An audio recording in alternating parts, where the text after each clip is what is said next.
Bienvenue sur le deuxième module de formation ICODAP en droits humains. Ce module a pour objectif d'introduire le système international de protection des droits humains.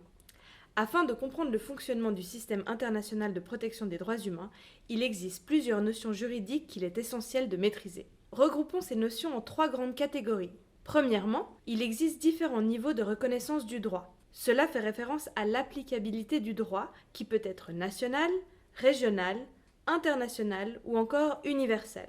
Deuxièmement, il existe différents types d'instruments juridiques pour l'application du droit international. À titre d'exemple, nous pouvons citer les conventions, les protocoles ou encore les déclarations. Comme nous le verrons, chacun de ces instruments a une portée juridique et des conditions différentes. Troisièmement, les États peuvent prendre différents types d'engagements vis-à-vis d'un instrument juridique. Il peut s'agir d'une ratification, d'une signature ou encore de clauses de réserve. Ces différents engagements définissent les obligations d'application du droit en question par l'État. Voyons à présent ces trois catégories de plus près. Prenons tout d'abord la première catégorie de notions juridiques, le niveau de reconnaissance du droit. Cela fait référence au niveau géographique et politique auquel le droit est agréé et reconnu par les États. Premièrement, il est important de bien faire la distinction entre le droit interne, autrement dit le droit national, et le droit international. Le droit interne se réfère à l'ensemble des normes juridiques adoptées par un État, uniquement applicables à l'intérieur de celui-ci. Le droit international public correspond à l'ensemble des normes juridiques applicables entre les États et les autres sujets de droit internationaux. La hiérarchie entre les textes de droit est similaire pour le droit national et le droit international public, comme vous pouvez le constater sur ce schéma. Dans les deux cas, la hiérarchie entre les textes de droit est régie selon le concept de la pyramide des normes. Cela signifie que tout niveau inférieur doit respecter le niveau supérieur. Ainsi, dans le cadre du droit interne, les lois doivent être conformes à la Constitution. Les actes d'application, quant à eux, doivent être conformes aux lois et à la Constitution. Il est également important de noter qu'un État est responsable de faire respecter le droit national à l'intérieur de son territoire, mais également le droit international auquel il a été soumis. Dans le cadre du droit international public, une autre distinction s'impose, le système universel d'une part et les systèmes régionaux de l'autre. Dans les deux cas, il s'agit de systèmes qui regroupent un ensemble d'institutions, de procédures, de normes et de sujets de droit international public. Le système universel se réfère à l'ensemble des institutions internationales et comprend notamment l'ensemble des États du monde ou encore l'Organisation des Nations Unies. Le système régional, quant à lui, s'applique à un groupe d'États qui se sont engagés sur une base géographique, à l'instar de l'Union africaine ou du Conseil de l'Europe. Ces différentes institutions sont amenées à créer des normes de droit international public qui se distinguent du droit interne applicable uniquement à l'intérieur d'un État. Par exemple, l'Union africaine a créé la Charte africaine des droits de l'homme et des peuples. Voyons à présent les différents instruments juridiques pour l'application du droit international. Une déclaration est un énoncé de principes tenu comme universel, à valeur plus politique que juridique. Il s'agit d'une prise de position solennelle et officielle qui n'engage toutefois pas à l'application des principes qu'elle contient. Autrement dit, un État qui signe une déclaration fait connaître sa position par rapport à une situation donnée, mais n'a pas d'obligation d'application.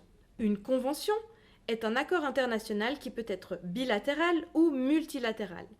Il s'agit d'un texte normatif établi par des États et selon lequel les États participants s'engagent formellement en droit international à mettre en vigueur les dispositions de la Convention au sein de leur territoire.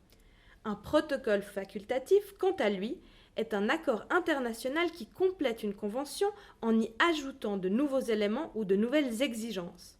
Le fait qu'il soit facultatif souligne que les pays qui ont ratifié la convention originelle ne sont pas dans l'obligation formelle d'adhérer au protocole, bien qu'ils y soient encouragés.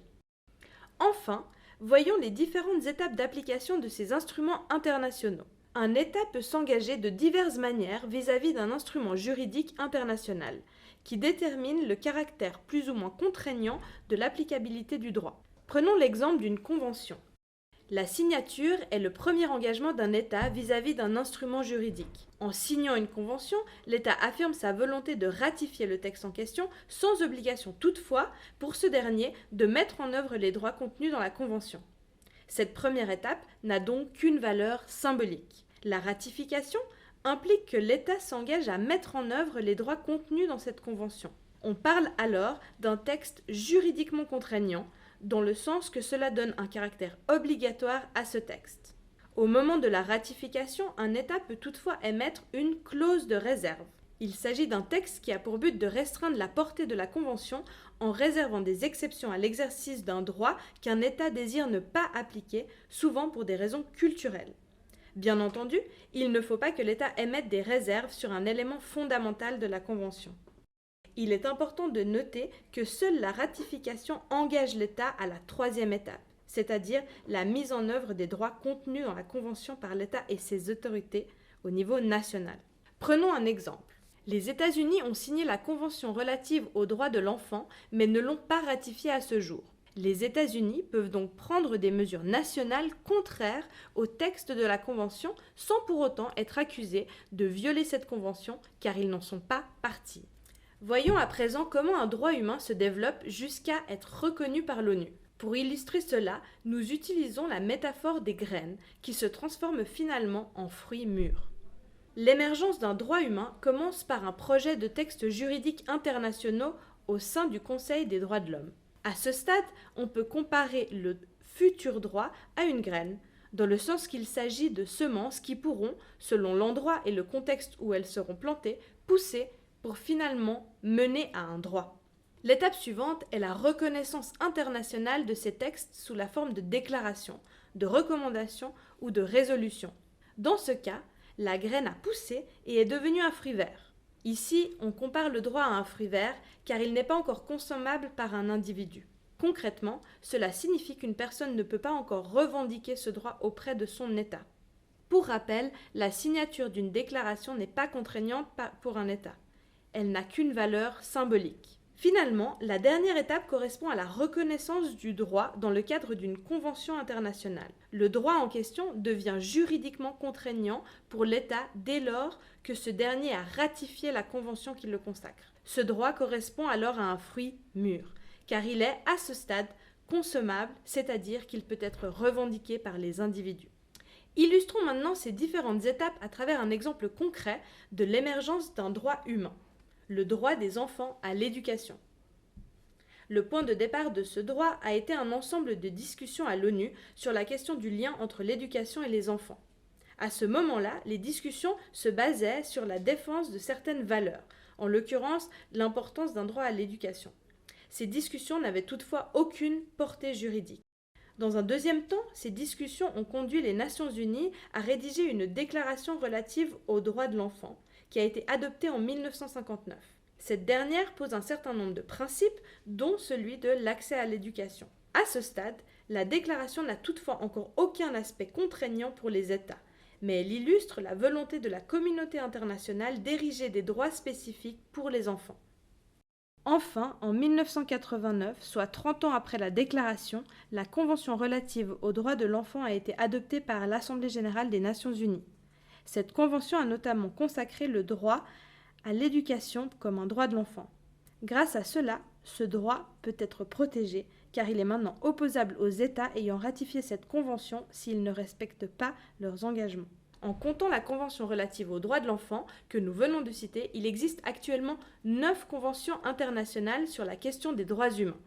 Nous vous laissons les consulter à l'écran.